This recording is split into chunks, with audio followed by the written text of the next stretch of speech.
I have known Aldous Carew, Duke of Ravenscroft, since we were boys of 9, throwing stones at the same frozen pond on the edge of his father's estate and arguing about which of us had broken the thickest patch of ice.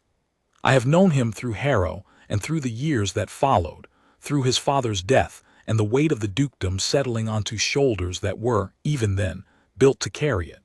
I have known him in rooms of laughing men and in rooms of absolute silence. I thought, by the autumn he returned from the peninsula, that I knew every version of him there was to know. I was wrong. There was one version I had never seen. It took a clergyman's daughter from a village in Derbyshire to show it to me and to him. I will try to set it down as faithfully as I can. He came back in October. Not the October of harvest festivals and golden afternoons, but the hard October that belongs to Northumberland alone, the one with teeth in the wind, and a sky the color of old pewter pressing flat against the moors. I had ridden up from London to meet him at Ravenscroft Hall because his letter had been 3 lines long and had told me nothing, which told me everything. The carriage brought him to the front steps at 4:30 in the afternoon, when the light was already failing. I was standing on the top step with his steward, Gantry, and Gantry's face had the careful blankness of a man who had been rehearsing it for days. I tried to keep mine equally composed when the carriage door opened. Aldous stepped down without assistance, which was the first thing I noted. He was thinner than I had last seen him, not the lean thinness of a man who has been campaigning, but something closer to the thinness of illness, of long weeks in which eating had not seemed worth the effort. He wore a plain dark greatcoat, no medals, no military decoration of any kind, and his hat was pulled low on the left side in a way that I recognized, after a moment, as deliberate. He saw me and something shifted briefly in his expression, not quite warmth, but the memory of it. "Edmund," he said. "You look terrible," I said. He made a sound that was not quite a laugh. "You always did prefer honesty." He climbed the steps and I fell into pace beside him, and it was only when we passed through the great doors into the entrance hall, where the candlelight was full and steady, that I saw the scar properly for the first time.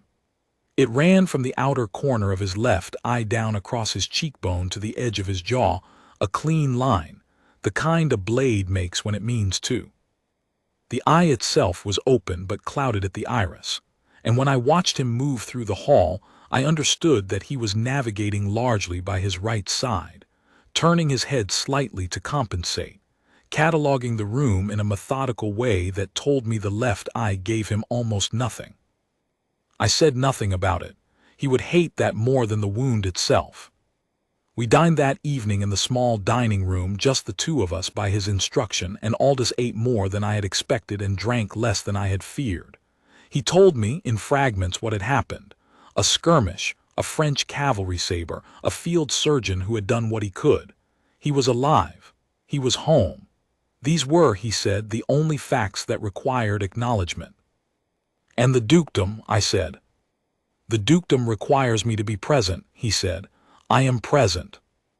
"That is not quite the same thing." He looked at me with his good eye. "No," he agreed, "but it will have to do for now." I stayed at Ravenscroft for a fortnight. In that time I watched Aldous move through his own house like a man serving a sentence. He rode every morning in the grey hour before full light, alone, on the moorland paths where no one would see him. He managed the estate accounts with the same precision he had always brought to everything. Gantry told me quietly that his Grace had gone through 3 years of ledgers in the first week home, and had found 2 accounting errors, and one piece of what he suspected was quiet embezzlement, and that the matter had been resolved. He ate dinner. He answered his correspondence. He did every single thing that was required of him, and he did none of it with any sign that it mattered to him in the smallest degree. His aunt, Lady Harriet Carew, was the one bright point. She was 71, sharp as a tack, gout-ridden in both feet, and she adored him with the uncomplicated ferocity of a woman who had watched him grow from a furious, brilliant boy, and had never once been fooled by any version he had tried to present to the world. Her apartments were in the East Wing, warm and cluttered with books and correspondence, and the small objects of a long, curious life. And Aldous visited her every afternoon without fail, sitting with her for an hour while she talked at him, and he answered in his spare, careful way, and gradually, almost imperceptibly, some of the sealed quality in his face would ease. When I left in mid-October, it was Lady Harriet who saw me to my horse. "He needs something," she said. She was bundled in shawls, leaning on her stick, squinting at me in the wind. "Not company. He has you for company and Gantry for company and half a dozen people who want to be useful to him. Something else." "What kind of something else?" I said. "I don't know yet," she said, "but I've written to an agency in York. I need a reader companion, someone to come and read to me and write my letters when my eyes are bad. I'm going to be very particular about who I choose." She paused. "Very particular." I looked at her for a moment. "Harriet," I said. "I have gout," she said serenely, "not senility. Go back to London, Edmund. Come back at Christmas." I went back to London. The reader companion arrived at Ravenscroft Hall on the 5th of November. I know this because Lady Harriet wrote to me the following morning, which was the only time in my memory she had written to me before noon, and the letter was 4 pages long. Her name was Miss Cecily Vane. She was 24 years old, the third daughter of the Reverend Mr. Vane of Whitmore in Derbyshire, a man who had, by Lady Harriet's account, been a fine scholar and a genuinely good clergyman before his death 3 years prior, leaving his family comfortable but not prosperous, and his daughters with excellent educations and the necessity of using them. Miss Vane had spent 2 years as a reader companion to an elderly gentlewoman in Bath before that lady's death, and she had come to Lady Harriet through a recommendation that Lady Harriet had pursued with what she described, without apparent embarrassment, as tenacity. "She reads beautifully," Lady Harriet wrote. "Not performing it, not the theatrical voice that makes you aware of the reader rather than the words. She reads as though she is simply telling you what she has discovered, and the story arrives in the room as though it belongs there. She has gray eyes and a very steady face, and she does not fill silences with chatter. She arrived at 2:30 yesterday, and by 5 o'clock I had decided I should like to keep her." I read this paragraph twice, and then read the rest of the letter, which was a detailed account of Miss Vane's first afternoon at Ravenscroft, and concluded with a single sentence. "Aldous passed through the corridor while she was crossing from the east staircase to my apartments. He did not know she was there. She saw the scar and the eye, and she looked at him and nodded, exactly as she would nod at any person of the household, and walked on. He stood there for a moment after she had gone," Lady Harriet wrote. "I was watching from my doorway. I do not think he knew what to do with that." I set the letter down and looked at the fire for a long time. I did not return to Ravenscroft until the beginning of December, held in London by a tangle of business that I will not detail here, because it has no bearing on this account, and because, in retrospect, I would have managed it faster if I had known what I was missing. When I arrived, the hall had taken on its winter character, the fires burning in every room by midday, the moors outside a flat and austere gray-brown, the walled garden bare and frost-silvered against the north wall. Gantry met me at the door with his usual careful face, though I thought I detected something fractionally different in it, a loosening around the eyes. "His Grace is in the library," Gantry said. "He asked to be told when you arrived." This was itself notable. Aldous rarely asked to be told anything. He had a quality of always knowing where people were without needing to be informed, which I had long suspected came from his years in the army, and which I had privately found unsettling. The fact that he had asked suggested he had been attending to something else. I went to the library. The North Library at Ravenscroft is a long room with 2 walls of books from floor to ceiling, and 3 tall windows that face the moors, and in the mornings admit a light that is thin and northern and very clear. There is a fireplace at the east end, 2 reading chairs positioned before it, and a large central table covered in the maps and correspondence and estate documents that Aldous apparently found it necessary to spread across every available surface regardless of which room he was working in. When I opened the door, 2 people were in the room. Aldous was at the central table, standing, bent over a survey map of the western pastures with a pencil in his hand. And in one of the chairs before the fire, not positioned to face him, positioned simply to face the fire and the light from the nearest window, as though she were entirely comfortable in her own company, was a young woman with a book open in her lap and gray eyes that moved up from the page to the door and acknowledged my entrance with a brief, unperturbed nod before returning to the page. She did not scramble to her feet. She did not look to Aldous for instruction. She was reading, and she waited 1 beat, 2 beats, then found her place again and went on reading. Aldous looked up from his map. "Edmund," he said, and then, "Miss Vane, my friend Mr. Edmund Frey. Edmund, Miss Vane reads to my aunt. She uses the library in the mornings when my aunt rests." "So I see," I said. Miss Vane looked up again briefly.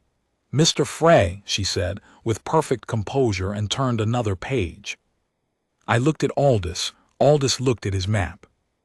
"Come and tell me what you think of the western boundary question," he said, in exactly the tone of a man discussing a western boundary question. I crossed the room and bent over the map, and said nothing whatsoever about the fact that we had been in this library for 4 minutes, and he had not moved away from the table nearest her chair. In the days that followed, I came to understand slowly what Lady Harriet had been orchestrating. It was not complicated as a scheme. Miss Vane read to Lady Harriet every afternoon and wrote her correspondence every morning in her apartments. She used the North Library in the mornings because the light was good and Lady Harriet's sitting room was frequently too warm for extended reading, and she was the kind of reader who needed to read between sessions rather than merely during them. She was, I gathered, working through a particular series of volumes that she had begun in Bath and was now continuing. And she moved through them at a pace and with an attention that was entirely her own business and had nothing to do with the Duke of Ravenscroft or his schedule. She had been using the North Library every morning since the 3rd day of her arrival, and she had not asked permission, and it had not occurred to anyone to suggest she required it. Aldous worked in the North Library every morning. He had worked in the North Library every morning since his return from the peninsula, because it was the room in the hall farthest from the west corridors, which were near the portrait gallery, which contained a portrait of himself at 22 that he had walked past once and did not walk past again. I knew this from Gantry, who had told me in the careful way he had of telling me things he thought I ought to know. So they had been in the same room every morning for 4 weeks. I watched them the second morning after my arrival. I positioned myself with correspondence of my own at the far end of the central table, near enough to observe, at an angle where Aldous's good eye would register me as simply present rather than attentive. This was a skill I had developed over 20 years of knowing him. Miss Vane arrived at 9:30. She came through the door without knocking. She had long since stopped knocking. Gantry told me, set her book on the arm of her chair, went to the second shelf of the nearest bookcase and retrieved the volume she had apparently left face down the previous day, and settled into her chair with the arrangement of a person who is entirely clear about what they are there to do.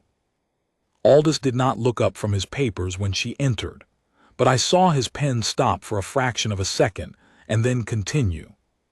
For the first 40 minutes nothing passed between them except the small sounds of the room, the fire, the scratch of a pen, the occasional quiet turn of a page.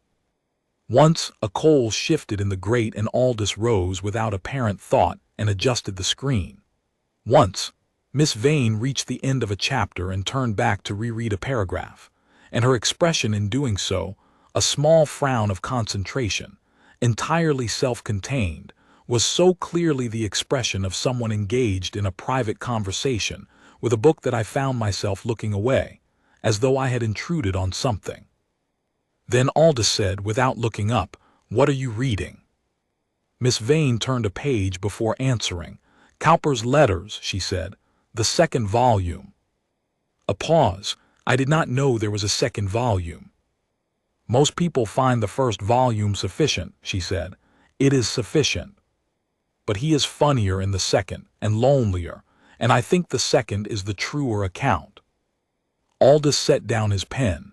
He looked at her, or rather, he turned so that his right side faced her, which was how he looked at things he wanted to see clearly. "Lonelier and funnier," he said. "Yes," she said. "That is generally how it works." She turned another page. "When people stop performing for an audience and simply write what they are actually thinking, you tend to get both." Silence. "Leave it when you've finished," Aldous said. "I may look at it." She looked up then, not at his scar, not at his clouded eye, at him, at the whole face, with the same gray, untroubled attention she gave to everything. "I will not have finished it before you leave, I imagine," she said. "But I can mark where the funnier parts begin." Something happened in Aldous's face. It was very brief, a flicker, a loosening, something that had almost been a smile and then had been recalled, but I saw it and I filed it carefully away. "That would do," he said, and picked up his pen again. "I stayed through Christmas, and then through the New Year, which I had not planned to do but which seemed, as December deepened, like the only reasonable course. I want to be precise about what I observed over those weeks, because there is a version of this account that would make it sound like a conversion, like a man redeemed in a single stroke by the arrival of a good woman, and that would be inaccurate and would also do a disservice to both of them. What happened was nothing like that. What happened was gradual and almost imperceptibly slow and entirely without drama, which is to say it was exactly as real as things get. She did not set out to reach him. That is the first thing I want to establish. Miss Cecily Vane was at Ravenscroft Hall to read to Lady Harriet, and to use the North Library in the mornings, and to take the air in the walled garden in the afternoons when the weather permitted, which in Northumberland in winter it occasionally did, in brief steel-bright intervals between storms. She was not there to soften a wounded duke, or to prove something, or to solve anyone. She was simply there in the full and undemonstrative sense, occupying her space without apology and without excess, attending to what was in front of her, reading Cowper and Crabbe, and eventually, at Lady Harriet's direction, a rather surprising quantity of natural history. But she did something, quite without intending to, that I believe no one had done for Aldous since his return. She did not adjust herself in his presence. Every other person in Ravenscroft Hall, myself included, and I say this without pride, made some small adjustment when Aldous entered a room. Gantry angled his head so as not to appear to be looking at the scar. The housemaids found business in other directions. I had developed a habit of positioning myself on his right side in order to make conversation easier for him, which was a kindness but which was also, I eventually admitted to myself, a way of acknowledging the wound while pretending not to. Even Lady Harriet, who loved him without condition, had a particular gentleness in her voice when she spoke to him that was not quite the same as the tartness she deployed with everyone else, and that gentleness, however loving, was an acknowledgment of damage. Miss Vane had no such adjustment, not because she was unobservant. She was, I came to understand, one of the most observant people I had encountered, with a quality of quiet attention that missed very little. She had simply decided, apparently on the basis of a corridor nod on her second afternoon at the Hall, that the Duke of Ravenscroft was a person and not a category, and she proceeded from there without revision. She spoke to him as she spoke to anyone she respected, directly, without false warmth, with a dry precision that occasionally startled him into something that was recognizably amusement. She disagreed with him when she disagreed without preamble. Once I was there for this. he made some sweeping claim about the merits of a particular school of agricultural practice, and she said, still looking at her book, "That is almost certainly not true in wet clay soil, which is what you have on the north side of the estate." And he stopped and turned and looked at her for a long moment and said, "Where did you read that?" And she said, "Your aunt has an extensive collection of agricultural pamphlets from the 1790s. The third shelf from the bottom in the east alcove." And he went and found the pamphlets and was quiet for a long time, and when he came back to his table he said, without looking up, "You were right about the clay," and she said, "I frequently am," and turned a page. I had not seen him amused in 2 months. It was not quite a laugh. It was the sound a man makes when something catches him entirely off guard, and he is not yet sure whether to be alarmed by it. The walled garden was her particular place in the afternoons. It was Lady Harriet who told me this, with a satisfaction so thinly veiled as to be essentially open. "She takes her air there between 2 and 3, Lady Harriet said, "when I sleep. She has been there every afternoon that is not actively raining, which in November is perhaps 4 afternoons, but she goes. She takes a small notebook. I believe she is recording what she finds: seeds, dead stems, the state of the beds. She told me she has never had a garden of her own, and finds the dormant ones more interesting than the alive ones, because you can see the structure." I looked at Lady Harriet. "You can see the intention," Miss Vane had apparently elaborated on a later afternoon. "In a summer garden you see the result. In a winter garden you see what the person was thinking." Lady Harriet had relayed this to Aldous, I discovered, at the following afternoon's visit. She had told me because she thought I would find it interesting. She had told him, I suspect, for other reasons. He went to the walled garden on a Wednesday in the middle of November. I know because I happened to be crossing the upper corridor that faces the garden, and I saw him below, standing at the entrance arch with his hands in his coat pockets, and a look on his face of a man who has arrived somewhere and is determining whether he has the right to be there. He stood for perhaps half a minute. Then he went in. I did not go down. Whatever happened in that walled garden in the next hour was not mine to witness. But that evening at dinner, we dined together most evenings, Aldous and I, with Lady Harriet when she felt well enough, which she managed 3 or 4 times a week with the determination of a woman who intends to be present for what is happening in her own house. Aldous said, as though it were a perfectly ordinary piece of information, "Miss Vane believes the yew hedges on the south side of the garden were planted to funnel the wind rather than to block it. She says you can tell by the angle." Lady Harriet said, "She may be right." "She is almost certainly right," Aldous said. "I checked the old estate plans after dinner last night. The garden was laid out in 1748. The yews are original." "Imagine that," said Lady Harriet, and applied herself to her soup. December came in with the first real snow, not the Northumberland flurries that dust the moors and disappear before noon, but proper snow, steady and accumulating, that covered the walled garden stone paths, and settled in the bare arms of the espalier pears along the south wall, and lay 3 inches deep across the beds by the following morning. Miss Vane still went to the garden.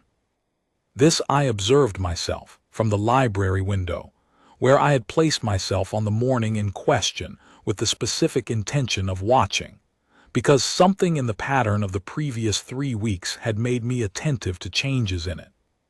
She came out of the east door at 20 minutes past 2, bundled in a dark wool cloak with a hood she had pushed back despite the cold, and she walked the perimeter of the garden on the cleared central path with her hands folded before her, looking at the snow-covered beds with the same careful attention she brought to everything. Aldous appeared at the garden entrance 10 minutes later. He had his greatcoat on, no hat, his left hand in his pocket and his right hand holding something, a small book, I thought, though I could not be certain at that distance. He came through the arch and stopped when he saw her, and she looked up from the bed she was examining, and there was a moment in which neither of them moved. Then she said something. I could not hear it through the glass. He answered, She turned back to the bed and said something else. He crossed the garden toward her and they stood together over the bed, and he bent slightly to look at what she was showing him.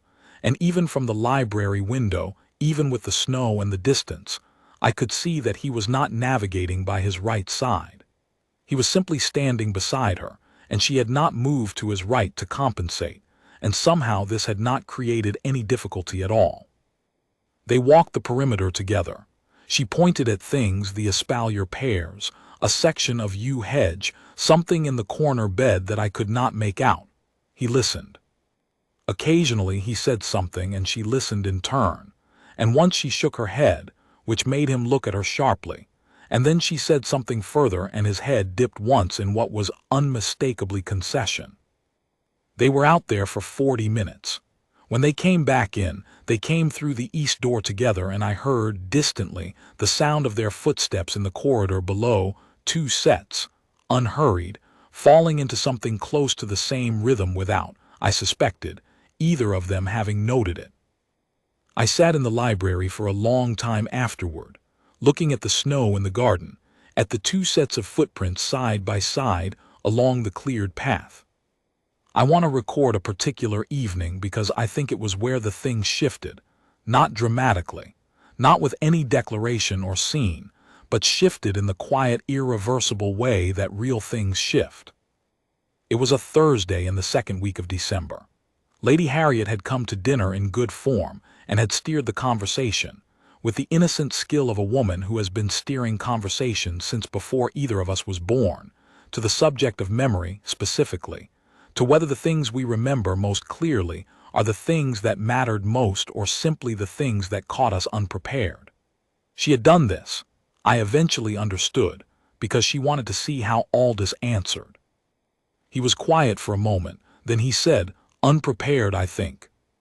The things I expected to remember, I don't. The things I didn't see coming, those are exact." "What kind of things?" said Lady Harriet with perfect guileless interest. Aldous looked at his glass. He was quiet long enough that I thought he might simply leave the question, which he would have done 6 weeks ago. "Small ones," he said at last. "Not the battles, colors, a man's coat on a fence post, the way the light came through a particular stand of trees in Portugal in early morning, things that had nothing to do with anything."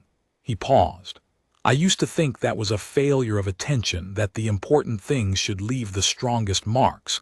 Now I think it is simply how it works. The mind notes what it didn't prepare for." Silence at the table.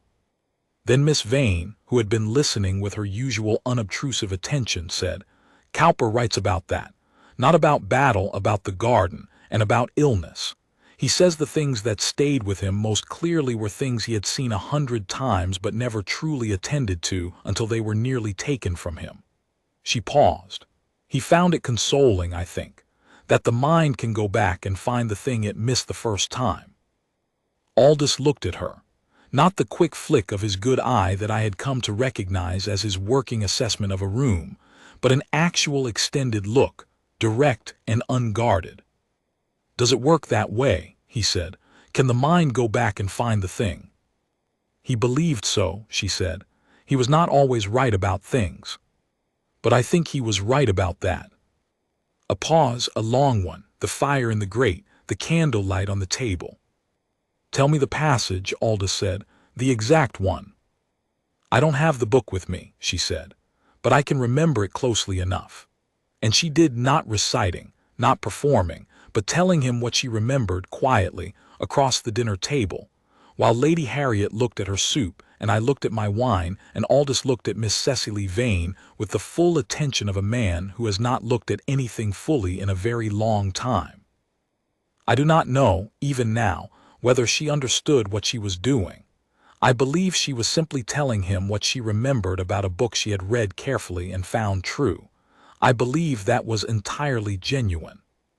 But I also believe that a woman of her particular quality of observation would have noted, at some point in the previous 6 weeks, the degree to which he had stopped looking directly at things. And I believe she knew, when she offered him that passage, that it was not only about Cowper. The Christmas party at Ravenscroft was small by the standards of the house's history, 8 guests, all local, all of whom had known Aldous long enough to have mastered the art of behaving with him as though nothing had changed, while privately being uncertain how to proceed.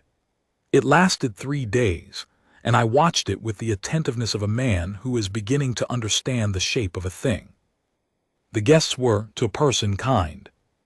They were kind in the way that people are kind when they have been told to expect difficulty, and are relieved to find it less than they feared, a kindness that contains, whether they intend it or not, a constant acknowledgement of what they had been prepared for.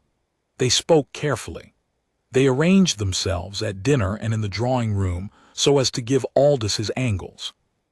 When he made a dry remark, as he occasionally did, because he had always been dry and the wit had not been wounded, only buried, they laughed with a slight excess of warmth, the warmth of people celebrating a sign of recovery. Miss Vane was not formally a guest. She was companion to Lady Harriet, which placed her in a particular position, present at meals when Lady Harriet required her, present in the drawing-room in the evenings because Lady Harriet considered evenings wasted without company and had said so at sufficient volume to establish the point, but not a figure who required the management that a guest required. She sat where she sat. She participated when she had something to say. She did not perform. I noticed, over the 3 days, that Aldous began to position himself in the drawing-room evenings near wherever she happened to be. Not obtrusively, not in the way of a man making a declaration, but in the way of a man who has discovered that a particular spot in a room is where he is most comfortable and keeps returning to it without thinking. She was at the piano on the second evening. Lady Harriet had asked her to play, and she had played simply and well, without flourish, the kind of playing that serves the music rather than the musician, and he had stood at the far end of the instrument for the full duration of 2 pieces, looking at the keyboard, and I had watched his face for the whole of it. There was something there that I had not seen since before the peninsula. Not happiness, I am not certain that is the right word, and he would have objected to it. Something quieter, the expression of a man who is in the presence of something he had given up believing he would find. When the guests departed on the 27th, the house returned to its winter routine, and I noticed that the winter routine had almost imperceptibly shifted. Miss Vane still arrived in the library at 9:30, but now there were mornings, I counted 3 in the week after Christmas, when she arrived to find that Aldous had left a book on the arm of her chair. Not given it to her, not presented it, simply left it there, face down to the page he thought she might want. Once it was a pamphlet on winter soil management, with a section marked in pencil. Once it was a slim volume of Johnson's letters. Once, and this one I found the most telling, it was a map of the walled garden, a detailed survey from 1802, rolled and left with a single piece of paper tucked inside on which he had written, in his spare neat hand, 3 words: the U question. She had left it back on his table the following morning, with 4 pages of notes in her own handwriting clipped to the front. Lady Harriet, when I reported this to her, she had asked. I was not volunteering, said only, "Oh, good," and returned to her correspondence. January in Northumberland is a serious business. The snow that had fallen before Christmas had half thawed and refrozen into a particular kind of gray-white hardness that made the moors look like something hammered from metal, and the wind off the coast had a temperature and a persistence that rendered the outdoors viable only for the committed. Miss Vane continued to go to the walled garden in the afternoons. Aldous continued, 3 or 4 times each week, to go with her. I did not follow them.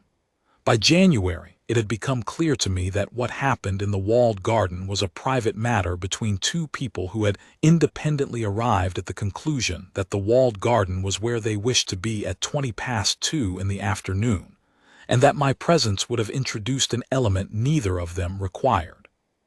What I had from Lady Harriet, which she conveyed to me with the pleased precision of a woman who has been observing her nephew all his life, was this: they talked. Not always. There were afternoons, she said, when they simply walked, and the silence was evidently not uncomfortable for either of them, which she considered more significant than the talking.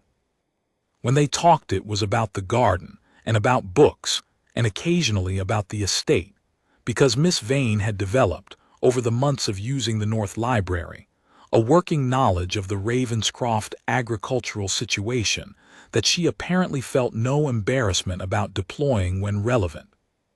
And once Lady Harriet had this from Aldous himself, unprompted, which she reported to me in a tone of carefully modulated astonishment. They had talked about the peninsula. Not about the wound, about the trees, about the light he had mentioned at Christmas dinner, the early morning light through the stand of trees in Portugal, and she had asked him to describe it further, not with any quality of performance or therapeutic intent, but simply, it seemed, because she had found the image interesting and wanted to know what exactly he had seen. And he had described it, in detail. In more detail, Lady Harriet said quietly, than he had described anything to anyone since his return. "What did she say?" I asked. "She said that it sounded like the light in the long valley above Matlock in April," Lady Harriet said, "and that she had always wanted to see Portugal." She paused. "He said she should." I looked at the fire. "He said she should." "Yes," said Lady Harriet, just like that, as a plain statement of fact. She folded her hands in her lap. "Edmund, my dear, the boy has not said she should about anything that pertains to the future in 5 months." February brought a thaw, tentative and uncertain, the kind that Northumberland produces as though uncertain whether it can be trusted. The library mornings continued. The walled garden afternoons continued. And something else began to happen that I noticed first in small things, and then in things that were not small at all. He was sleeping better. Gantry told me this with the relief of a man who had been managing the consequences of the opposite for months. He was eating properly. He had resumed a habit he had abandoned on his return, that of walking the estate on foot, not only on horseback, and he was doing so on his right-facing paths, but also, increasingly, on paths where it didn't matter. He had, Gantry said carefully, stopped turning the hall mirror to face the wall in the mornings. I will not overdraw this. He was not transformed. He was still Aldous, contained, precise, slow to warmth, the kind of man who expresses feeling through acts rather than words. But the containment had changed quality. It was no longer the containment of a man keeping damage sealed in. It was something more like the containment of a man who has found something worth protecting and is being careful with it. The particular morning that I believe marked the shift came in the 3rd week of February. I was in the library at my usual end of the table. Miss Vane was in her chair.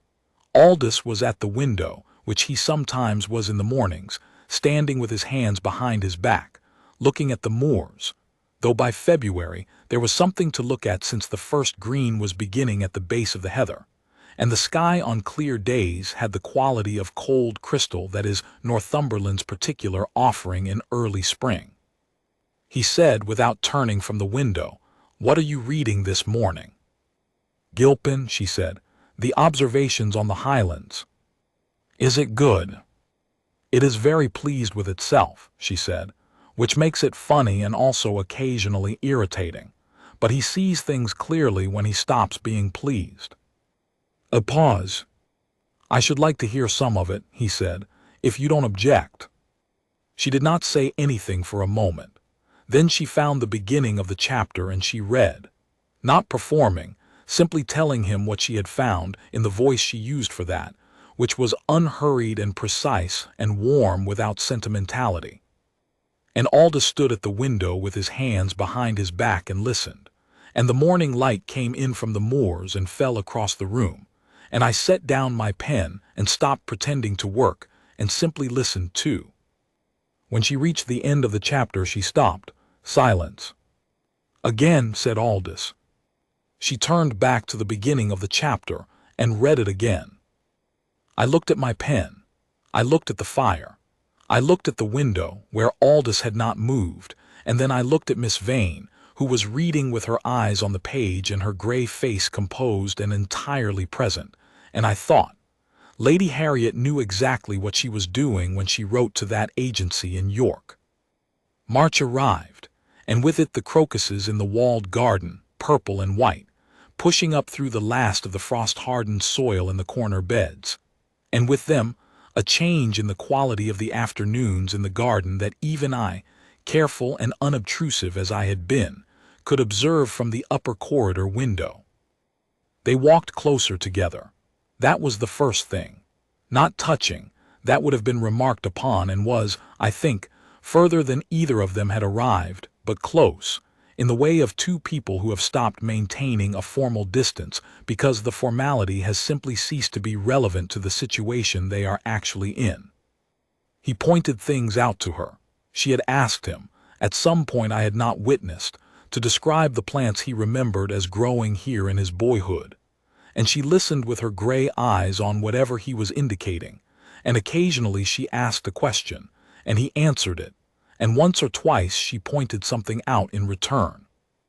And there were moments, in the middle of the third week of March, when the garden walk was over and they stood at the arch before coming in, a moment of standing that had no practical purpose and had been extending, over the weeks, from half a minute to something considerably longer, and I thought I understood what that moment was. It was the moment of not wanting to go in yet. It was the moment of a thing that had not been named but existed regardless. It was a Wednesday morning in the last week of March when it happened, or rather when the thing that had been happening for 5 months arrived at its conclusion. I know the day and the time because I was in the library when it began, and I saw clearly enough through the window to the walled garden below to understand what I was seeing, and then I went and sat in my chair for a long time afterward and was glad of the fire. They had gone to the garden at the usual time, but the garden was not cold and bare now. It was the first proper morning of spring, clear and sharp-edged, with the crocuses fully open and the first tentative greenery showing in the espalier pears along the south wall, and the sun had enough warmth in it to make the stone path something other than endurance. Miss Vane had her notebook, as she often did, and she was crouched at the corner bed examining something in the soil, and Aldous was standing behind her and slightly to her left, which was his blind side, I noted, and it struck me that she had not arranged herself on his right, and he had not said anything, and this had been true for some weeks now. She stood up, she said something. He said something in return, and then he stopped, and in the stillness that followed I saw from the library window that he had turned to face her fully. Not angled, not navigating, simply turned to face her, his left side toward the wall of the garden, his right side toward the open, his face toward hers, everything direct. He spoke, she was still for a moment, then she said something brief. Then she said something else, and whatever she said, it made him close his eyes for a single second in a way that was not distress, but its opposite, the expression of a man who has just been told something he had not allowed himself to expect. When he opened his eyes, he reached out his right hand slowly, with the care of a man who knows that haste is the enemy of everything true, and she looked at it for a moment, and then she placed her hand in his, and he folded his fingers around hers, and that was the whole of it. They stood there in the walled garden in the March sun among the crocuses for a long time, not moving, her hand in his, two people who had spent 5 months finding each other in the quietest and most unshowy way imaginable, and I turned away from the window and let them alone. The wedding was on the 1st of April, which Aldous chose deliberately, and with a dryness that told me he was entirely himself again. It was the chapel at Ravenscroft, the small one, the old one, built onto the east side of the house in the 16th century and used in recent generations, mostly for estate records and quiet mornings. Aldous had it cleaned and made ready in 4 days. He did not notify the county.